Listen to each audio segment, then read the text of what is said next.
everyone, my name is Luke Aberley and welcome back to Luke's View. Today I have a very special guest and I've been very excited to talk to her. And her uncle is actually Mark Victor Hansen. She's an entrepreneur, an artist, and a really talented and gifted person. And that is Lauren Bowen. Is that how you say your name? Yes, it is. Hello. Thank you so much for coming on today. I'm so excited to be here, and just all the amazing things my uncle said about you. I'm so excited for our conversations. I think they're going to be really progressive and hopefully inspire other kids to kind of do what you're doing and just go for it and have this massive courage while doing it. So yeah, I guess I'll say a little bit about myself. Yes. So I'm currently right now, what I'm focusing on is my book. I'm about 16,000 words in. It's going really great. And I hope to release it by my birthday, which is November 22nd. And that'll be my 21st birthday. So, I kind of just want to be able to say that I got a book written, before I was 21. But we'll see. We will see. But it's kind of just like a memoir self-development book, and me sharing my story and kind of like my struggles. I suffer from a couple chronic illnesses and other diverse things that have happened in my life that I kind of had let define me. So it's kind of like a guide on how to step out of the limitations that you might have placed on yourself without realizing, and teaches you how to master your mind and your body and your spirit. Because I think once you master those three things, then you really start to embody your destiny, and you start to fulfill your dreams and you make your dreams a reality. So that's kind of what my book is going to be about, and I'm excited to kind of dive into those concepts with you, because at your age, you might not be going through as much, but this is wisdom. It doesn't matter what your reality is. It's there are people who have really hard struggles of let's say cancer, for example. That's really hard, but if someone's going through something that's not cancer, it doesn't make their struggle any less than that struggle. I agree. So I think this is just good knowledge to have in life and whatnot. But yeah, so that's kind of what I'm doing. And I'm also doing art, of course. I love painting. I'm an intuitive painter. So all of my art are things that I've seen in dreams or visions, or kind of like clairvoyancy in a way. But I'm a big fan of art therapy and using art for healing. So that's another thing that I kind of specialize in. But yeah, really cool. Yeah, it's exciting. I actually have my dad. I don't really know him that much, but I know my dad actually knows someone who loves art and also loves using art for healing too. And I should get you guys connected. That'd be super cool. Love that. Yeah, it's such a powerful thing, and I think people kind of don't realize how powerful it is because we place these expectations on ourselves to create masterpieces when it's not necessarily about the outcome. Honestly, it's about the journey of painting or doing whatever kind of art. And it, you can get healing from creating it, or you can get healing and energy transfer just from, observing it. I have friends who create these art pieces that literally will make me cry. I'm just standing there why am I crying? And it kind of forces you to look into yourself. So art is so powerful once you kind of remove these expectations off of it, of it has to be a certain way, or what if I see it differently than someone else? But that's the beauty of it. Yes. I think, like you said, you don't have to create masterpieces. It's about how it's your art. You don't have to do totally. It's totally whatever you put as art. There's really no standard definition of art. It's kind of whatever you want it to be. If you want to do that painting that everyone that's crazy popular, then do that if you really like that. But you don't have to do the same painting or whatever. You can also do your own creations to express yourself. Yes, yes. And it's like, why not just create, like you could just draw on a piece of paper and throw it away when you're done if you wanted to. Not saying that it belongs in the trash, but why not just create something just to create in that moment? Like you don't have to hold any attachments to it. And it's like if you want to do it, just do it. Don't care about what other people think, or what you think. So many times it is like ourselves who hold our own selves back. I agree. It's like you get that little voice in the back of your head, you know, oh, this isn't that good, or that Hmm. person I saw on Instagram, this isn't as good as that, or man, I wish this turned out better. And then it's like, but then if that's not true. Art, there's no definition of art. Art is what you make Hmm. it out to be. So there's really no like Yes. guidelines or rules that you have to follow, be like, this is what good art is. Hmm. There's no And definition of that. yeah, and like bringing that concept even outside of art and just into your own life, you are the designer of your life. You know, Yes. you get to choose what path you go down. If you want to go down the path that's well worn and everybody's walked down and you kind of know, and that's what gives you that buzz in life, then go for it. But if you also want to walk the path that's not known, you're doing something that your friends don't do, or no one in your family has done before, and you want to walk that path and you're nervous because you're worried about what other people think, like, no, don't worry about what other people think. If that's the path you want to go down and those around you can't wrap their minds around it, then chances are you need to find better support, you know. So yeah, taking that even outside of art, you really get, like, every decision you make like adds up to something. So don't make your decisions based on other people when you're living your life. Yes. Right. And I think, like you said, like finding good people, like my dad says, surround yourself with the right people. People Hmm. who have the same interests as you, people who will support you, but also tell you the truth, not just say that's really Hmm. good, but that's really good, but also tell you sometimes the hard truths that you might need to hear. And I Yeah, think that's like you totally. need those kinds of friends that will stick up for you, support you, and you create Hmm. a community. Yeah, yeah. And that's one of the like things about having people who believe in you, being able to take that criticism, where it's not like they're saying it because they're trying to, spit in your eye and whatever, but people who genuinely believe in you, they want to see you succeed. So they're going to offer help. So I totally agree with your dad. And I love that you and your dad are so close with your podcast and what you're doing. I think it's really great. And I love, me and my boyfriend, we coach a high school girls lacrosse team. And it's always so nice to watch the parents come out and support and see that dynamic. It's so important to have a good support system, and you obviously have a very great support system, especially from your dad, which is really awesome. So Tom, I say hey. I will. And I should get all three of us connected. He's just at a little business meeting right now, just out of town, but I think we should all get connected with each other. Yeah, totally, it would be so fun. I would love that. Yes. So a question I was hoping to ask you is, since you're also a young entrepreneur and creative, if you could go back in time and tell something to your 12-year-old self, what would you tell your 12-year-old self? Oh man. I think Mm. I would tell myself to just, no matter what, believe in myself.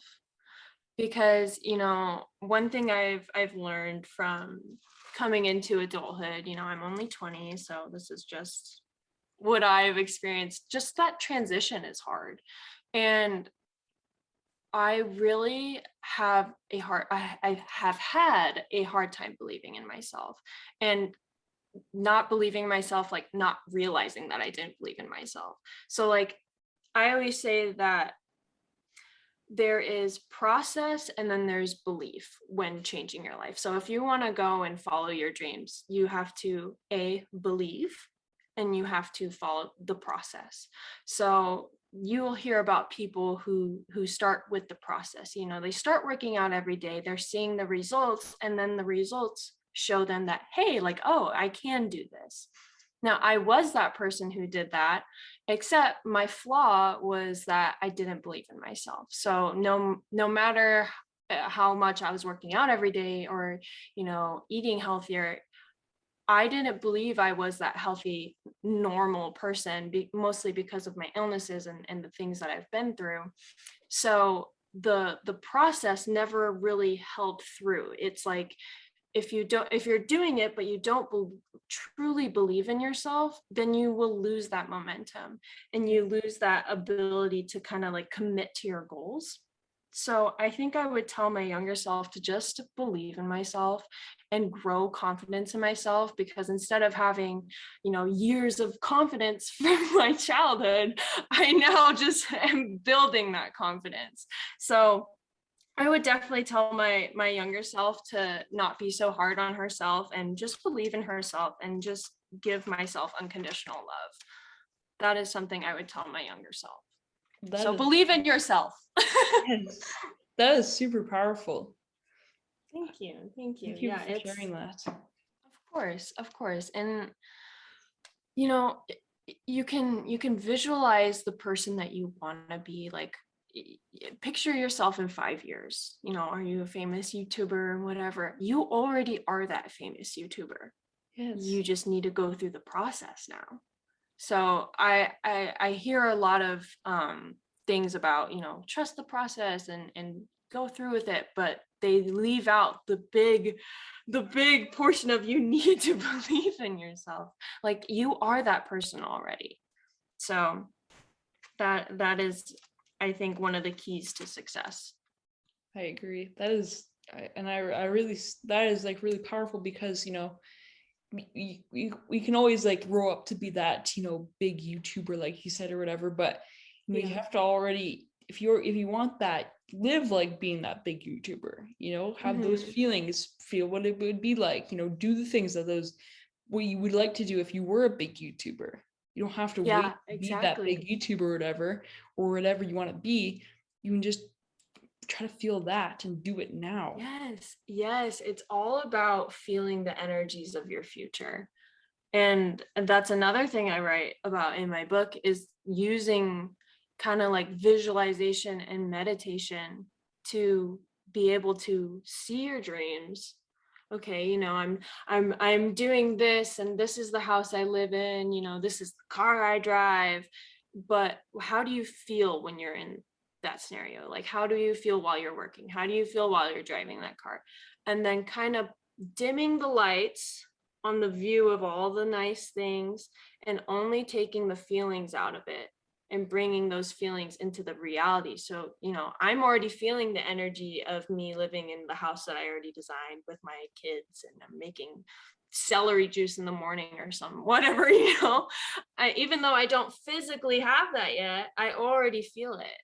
And so it's familiar. And so often we don't let ourselves feel it until we see it. It's kind of like, oh, I have to see it to believe it.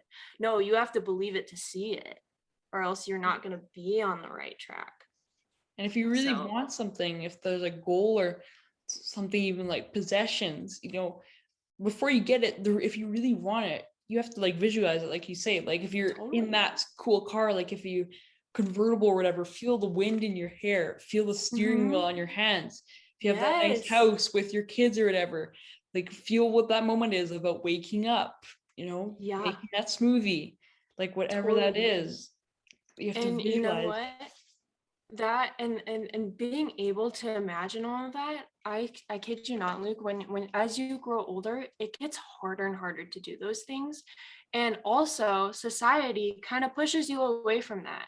And that's what I say when I say, like, a child has the most powerful mind. It's because it hasn't been influenced by other minds, Doesn't have so limiting like, beliefs. yeah, so like when we're kids, your mom and dad tells you, go make friends with other kids, go play pretend with them. And that's what we do. And it's like, kids are the masters of bringing their dreams into reality. But then as you age, you start hearing, get your head out of the clouds, come back to reality, stop dreaming so much.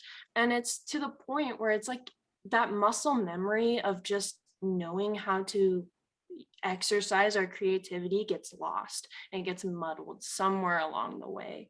And me and my Uncle Mark and Uncle Crystal or Auntie Crystal, we were literally talking about how, you should make life like through the eyes of a child, like make life a happy game. Yes. So often we lose the ability to tap into our creativity, and as kids, that's all we do.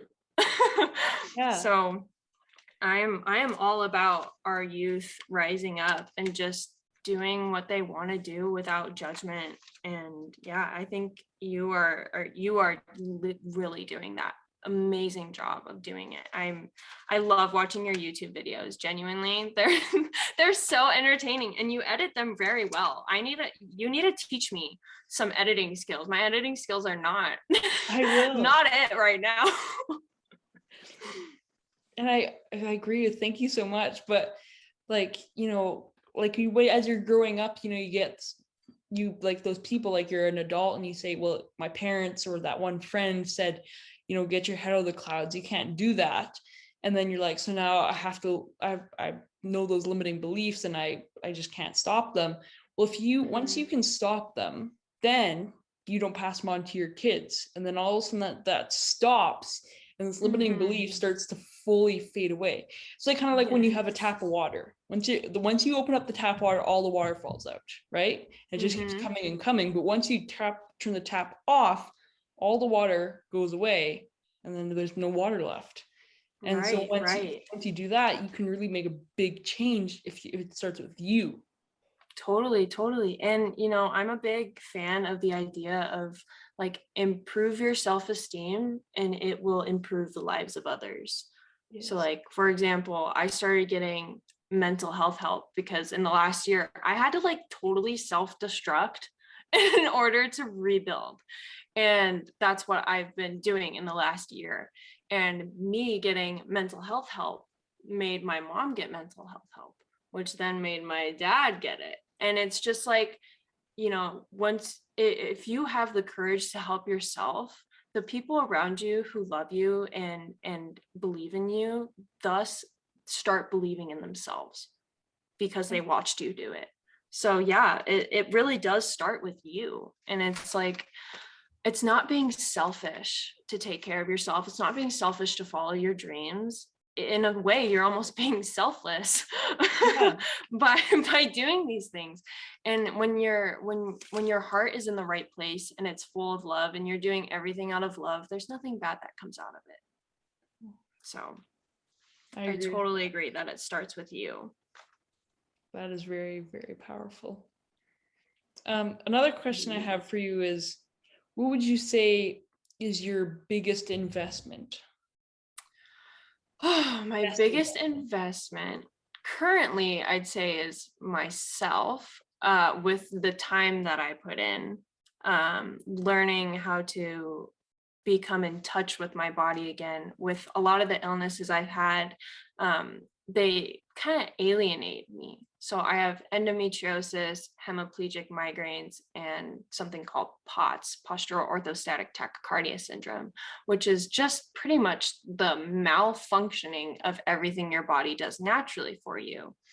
And as I explore it, I think mine has been caused from my lack of inability to handle the stressors in my life from my childhood. I got hit with a lot of stress at a young age, and I don't think I knew how to really handle it. And my body is just tired almost and fatigued. But it takes a lot to kind of get in tune with your body. I don't know how to listen to my body. My body doesn't tell me when I'm hungry. My body doesn't tell me when it's full. So it's like stuff like that is really difficult. So I'd say that currently I am investing the most time in myself. And if it wasn't me, it would be probably my dog.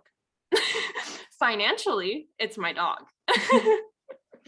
But yeah, I'd say investing in self-care right now is my biggest investment. And I think that's something that everyone should invest in. So often you go to therapy and the first thing they tell you is you need to work on self-care, because we just neglect it in the world that we live in today. Yes. So self-care is my biggest investment, outside of financials. Yes, I agree.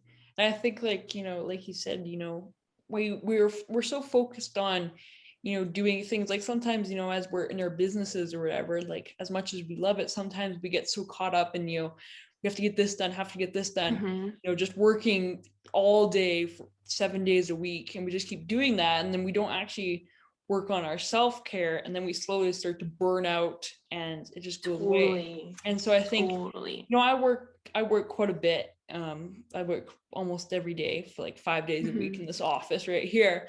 But I also make sure, Amazing. sometimes I'll go for a bike ride outside, or go for a walk, Yeah. or, Yeah. go outside, even do a video outside, and like, Mm-hmm.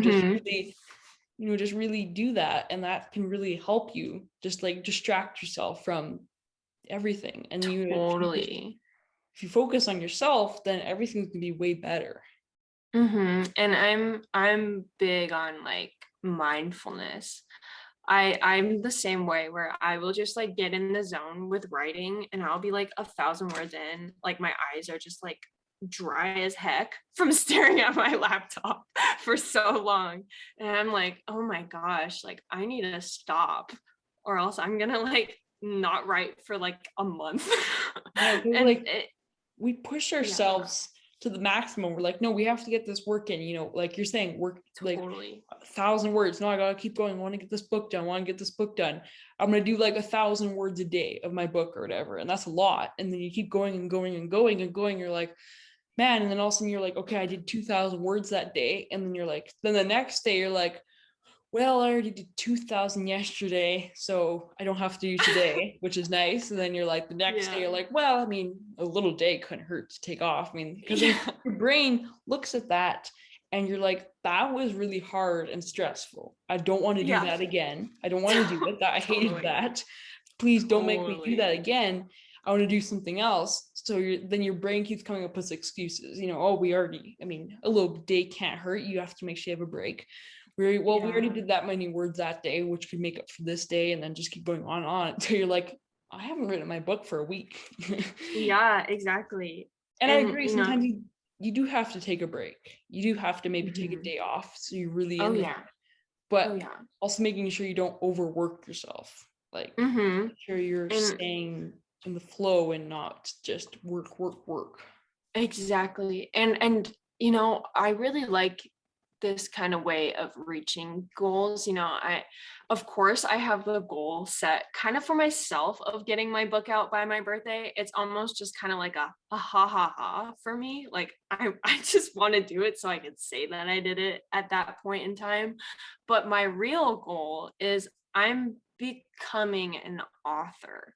I'm not saying that, my goal is I'm writing a book right now. No, I'm becoming an author. So that way, every day, whether it's I'm writing this book or I'm just writing something else, whether I'm writing in my laptop or I'm on a walk and I'm using Siri to talk into my notes, those are all things that will eventually lead to me becoming an author. And I like having, really targeted goals, such as, getting the book out by my birthday. I think it's important to have goals like that because they kind of like, energize you in a sense. Like when I think about it, I'm like, yeah, I want to get it out by then. I'm going to go ham and I'm going to go into this book. But then, also having the more progressive goals where it's like, my goal is to become an author, so that way it's not so weirdly, what's the word? Not within the bounds of that book alone. Yes. Because you don't want to kind of block your creativity. You So want to make it like, so it's like something part of you, not something that's yeah, like, exactly. Yeah, exactly. It's not that you want to create a YouTube series, it's you're becoming a YouTuber. And who knows what that'll bring, if it's just that series or like frick, you could be doing multiple things. and But that's, and I think like another thing I've been thinking of too is think it's important to set goals. Like you said, it would be like a fun goal if I got that book out by my birthday. Something I literally just got this today is this little mini notebook. And every Oh, day, cute. like you can rate like 4 to 8 tasks in here, like not little short tasks, something that just like, maybe like edit that video, or like something Yeah. YouTube that I watched said, instead of saying, get that project done, even though it's going to be a big project, something he said that actually motivates you more is saying make progress on that project. Because if you say get that project Totally. done, your brain's like, oh my gosh, that's a big task, and then it's like keeps putting it off. Exactly. But if you say and then if you don't actually get that video done, you make progress on it, you only like, maybe got halfway through, then your brain's like, oh my gosh, I didn't get this done, and then you're like keep hard on yourself, and then also the next day you're like, I don't really want to do it. And then so if you say make progress, then you're like, oh, I made progress, let's go, I made progress on that video, I spent an hour on that video, that was really good. And that makes your brain want to do it more, not just like tell your brain Yeah. what it did good, not what it did bad or what you didn't accomplish. And you know what? It's so often we discount our little victories, because, a little progress every single day adds up to really big results. Yes. But then so often we're not realizing that we're making these smaller steps, or we don't think that they deserve the same amount of validation as, bigger steps. It's life is it's so much more enjoyable when you're really, expressing gratitude, not just for the things outside of you, but expressing gratitude for yourself.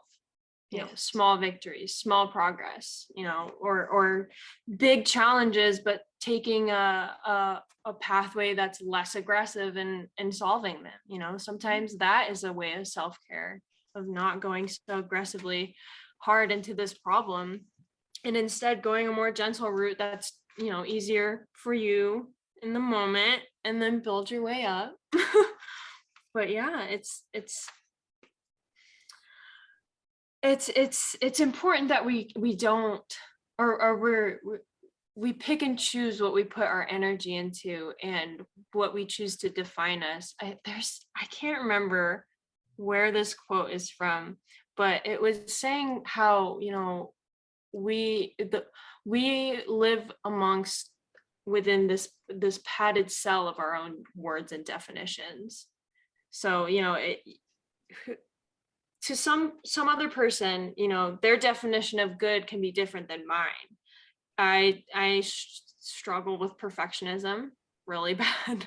It was really bad, especially in like middle school and high school. I was such a worry wart with like my grades, to the point where I would like literally have a breakdown if I got a C on a test.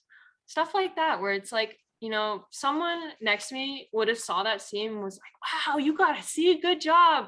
And I'm over here like heartbroken about it. And I caused that stress on myself by placing those expectations too high on myself. I agree.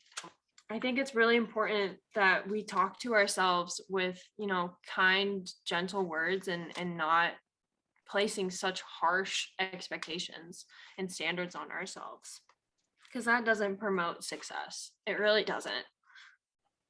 I agree very much.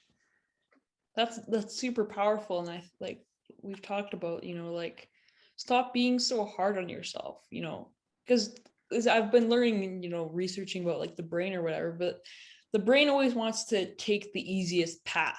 It is just what it is. I mean, why would it want to, when there's an easier path, it wants to do that. And so, like you said, maybe if you get that C on a test, instead of like completely, oh, I got that C, being like, maybe it wasn't my best, but it's at least it's not an F. Yeah, or and I or like totally discounting the fact that I tried my hardest on that test. Be like, that's such a great example. Like at my grade, sure, it shows that I didn't do the best, but I know that I tried my hardest on the test, and that's what is important to me. I did my best, which means for the actual what I put into the test, I put into an A+ into the test. I put my hardest.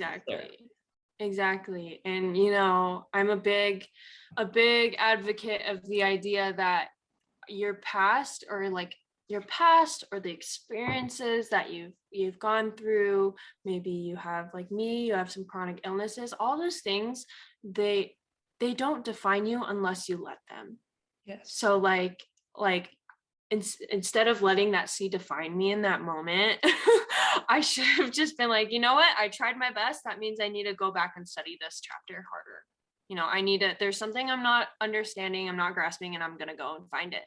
So it's kind of like finding, if you do have to take the pathway that's, not as comfortable, and it's not the easy way that your brain wants to take, but that it'll, you kind of have to do it.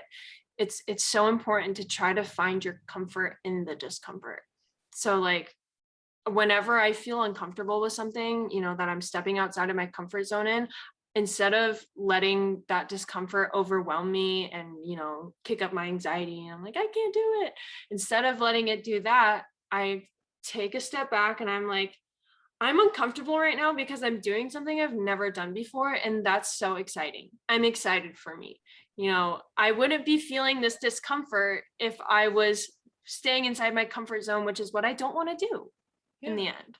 So I think it's so important to try to find your comfort in your discomfort. And if you can't find a specific thing, then find comfort in the fact that you're uncomfortable, because that means you're doing something new, or you're trying something that you've never tried before. And that discomfort probably comes from the feeling of the unknown. But, butterflies in your tummy, you only get that when something is about to change, or like something, it changes good. It's like the only constant thing is change. Yes. So, allowing change to come into your life so gracefully, it helps in the long run of things. I agree. Not being like, there's change in my life and I'm upset that things are changing. No, it's, there's change in my life. What can I do to either go with the flow of the change or make it so it's more comfortable in general? Just in general, because change is constant. Life is constantly changing, and you really got to find the comfort in it, or else you'll hold yourself back, like I have done multiple times. That is very, very powerful. Thank you so much for sharing that. Of course. I just love the idea of helping other people kind of step outside of themselves.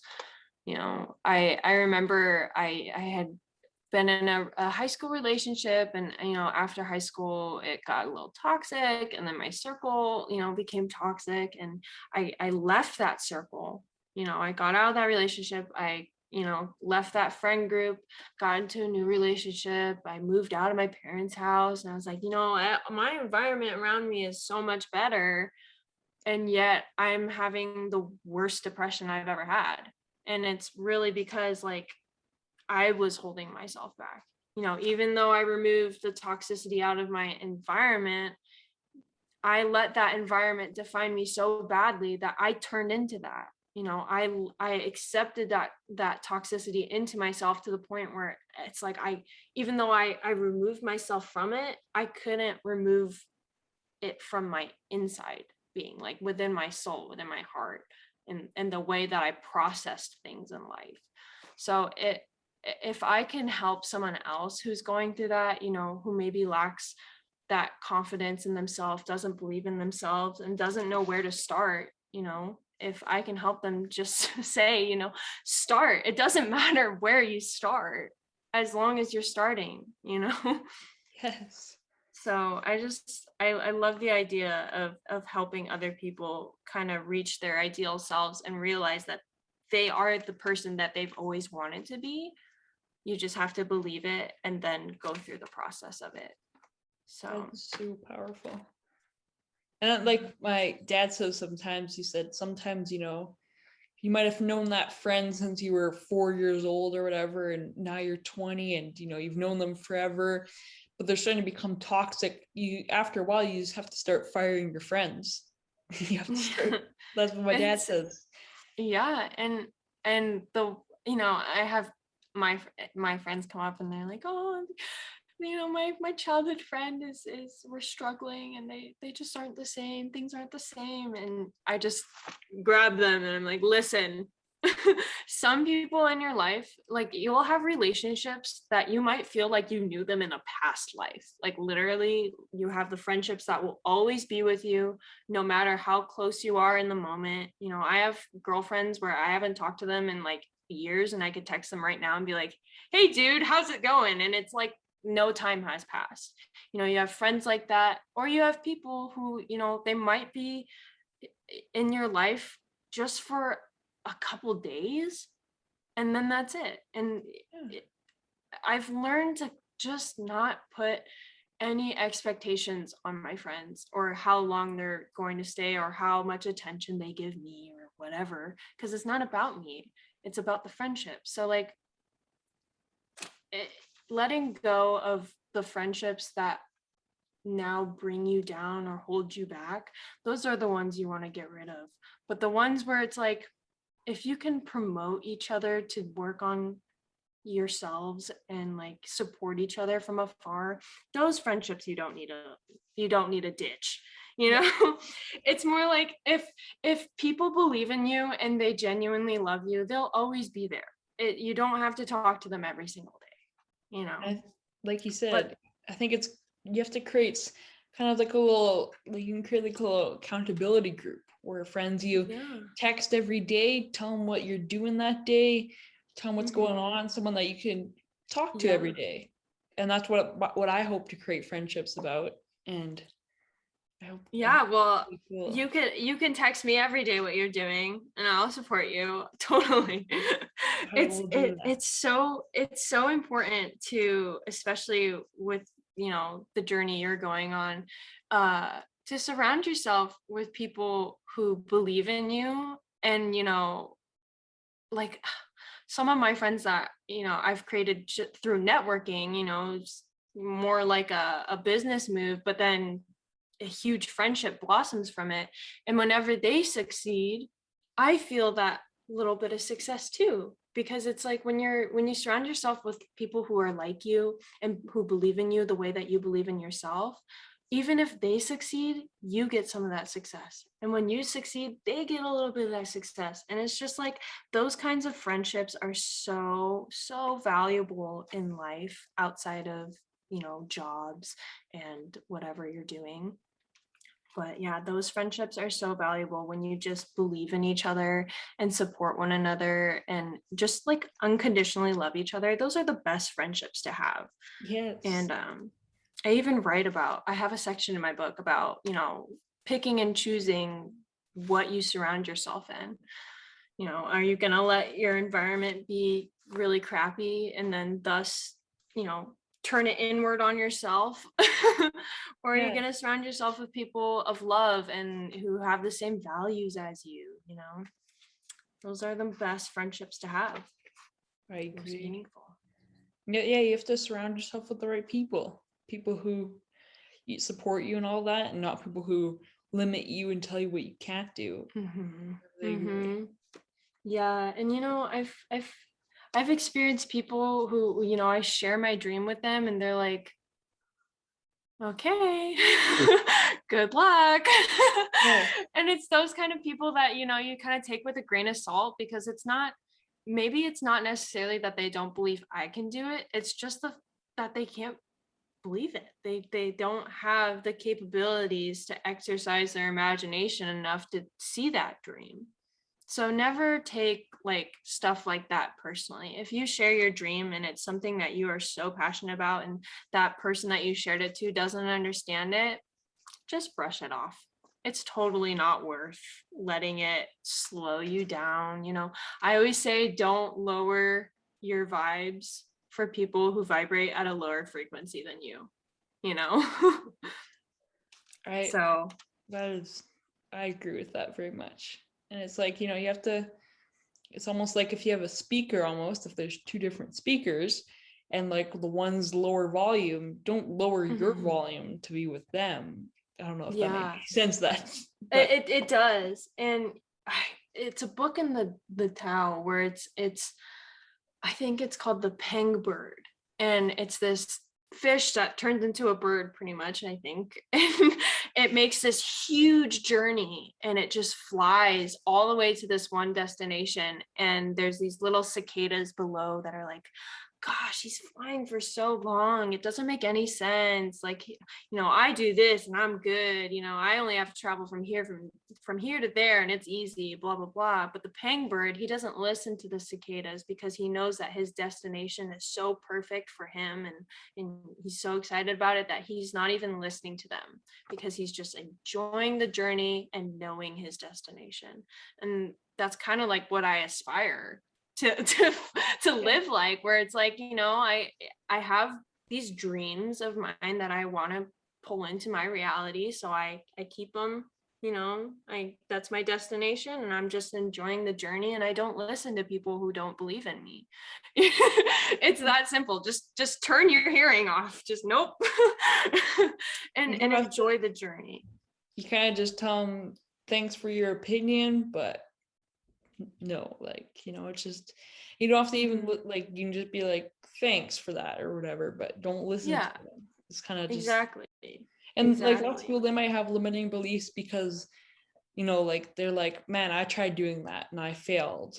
And it's like there's two things. They first of all maybe don't want to see someone else succeed at what they failed at, which is hard.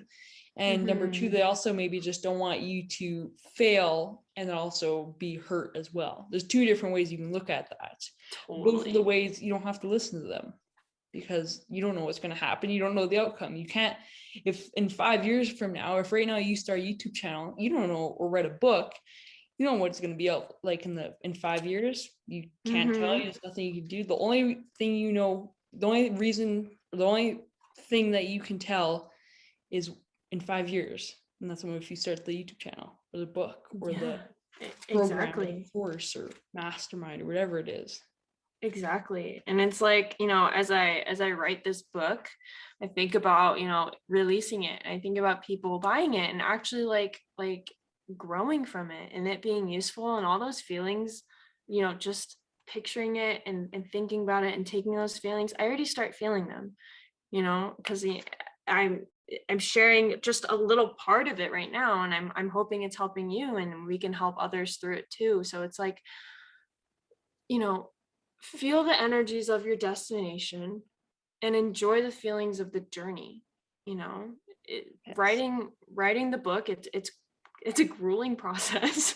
It takes a lot of energy, it takes a lot of brain power, and there's parts of it that are hard to write about, but it's like I enjoy every second of it because I'm also enjoying the outcome already, even though I'm not done writing it. Yes.